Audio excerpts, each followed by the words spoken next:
Isa na namang magandang araw sa ating lahat. Hello everyone! For today's video ay gagawa tayo ulit ng mango dessert. Ito ay mango graham ice cream sandwich. So, diba? Ang haba ng pangalan, napaka-intimidating niyang pakinggan at mukhang mahirap siyang gawin pero ning, mabilis lang talaga ang reseping ito ning na kahit hindi ka expert sa paggawa ng mga dessert ay kaya mo itong sundan as long as watch and learn ka lang sa aking videos. Without further ado, let's get it on. So gagamit ako dito ng 2 pack ng Nestle cream at isang latang condensed milk, chilled overnight. Pag sinabi nating chilled overnight ay kailangan hindi siya sa freezer nakalagay, hot chiller lang or sa loob lang ng ref na as long as malamigan siya ng 8 hours to 24 hours or ilagay mo siya doon ng overnight. So bakit kailangan ba natin ng chilled na mga ingredients dito sa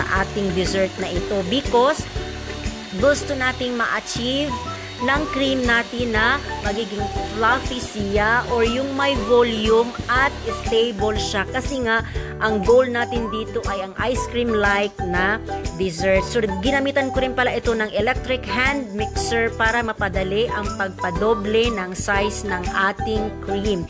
Pero kung wala ka naman ditong electric hand mixer, pwede kayong gumamit ng blender or kaya kung wala kayong blender ay gumamit kayo ng wire whisk. Or kung wala pa rin kayong wire whisk, ay gumamit kayo ng tinidor. So, para-paraan lang as long as magiging fluffy ang cream. So, meron lang pala ako ditong 2 pirasong mangga.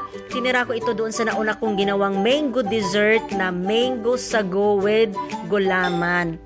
Dahil nga, minsan lang may available na mangga from Pinas dito sa aming area. Kaya naman, nung nakita ko ito sa supermarket, ay grab kaagad and I decide to make the most out of it. Sure lang. So, hiniwa ko pala ito ng malalaking cubes at ginamitan ko ng baso pang scrape para simot na simot at hindi messy. So, ganyan. At ang pag-assemble ko pala nito ay gamit ko ang rectangular shape na pan at binalot ko ito ng cling wrap or yung any plastic na meron ka or kahit yung baking sheet or parchment paper pero wag naman newspaper. Wag yung newspaper dai. So ganyan ang style pala ng paggawa ng ang pag-assemble ng dessert na ito ay hindi nalalayo sa paggawa ng mango float. Ang kaibahan lang sa mango float ay layer by layer siya ng crackers, ng cream at ng mango tapos another crackers, cream at mango. While dito naman sa dessert na ito, shortcut ito ng mango float. Bakit naman shortcut? Kasi ang crackers natin dito ay nasa ilalim at sa ibabaw nito. Tapos ang gitna ay ibubuhos ang cream, lahat ng cream, walang layer-layer ito, lahat ng cream ibubuhos dyan. Tapos itatap mo ng mangga or yung ilalagay mo yung mangga dyan sa cream. Tapos i-spread lang ito ng evenly para alam nyo na both sides pantay-pantay yung cream. Tapos saka mo ilalagay ngayon ang iyong mga freshly cut na mga mango. So maganda ang napili kong mangga na ito dahil matamis siya. Minsan kasi makakapili tayo ng maasim, lalong-lalo na ay ang travel time nito ay, ang pag-travel nito ay talagang bonggang-bongga, sumakay pa ng eroplano na minsan ay maasim na siya,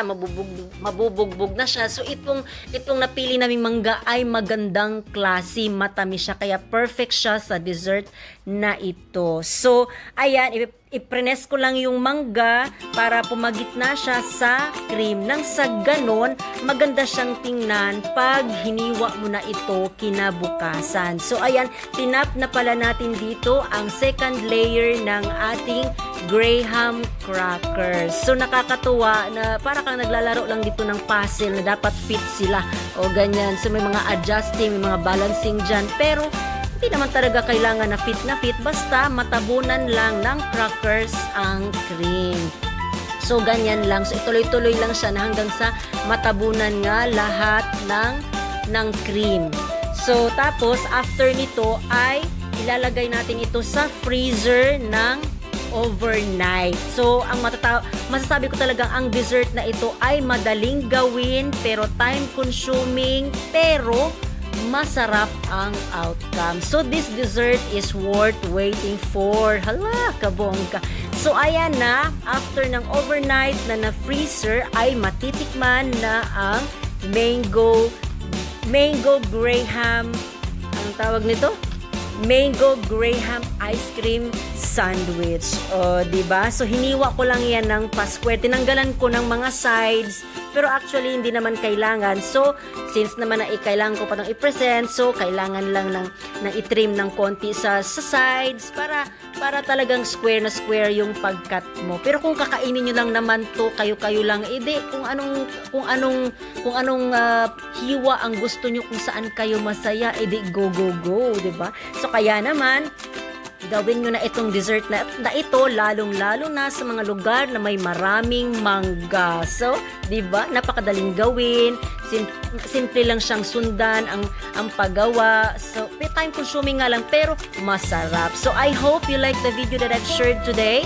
Don't forget to like, share, subscribe, at comment down below na din. So, hanggang sa muli, it's me, Jovi. Thank you for watching. Bye!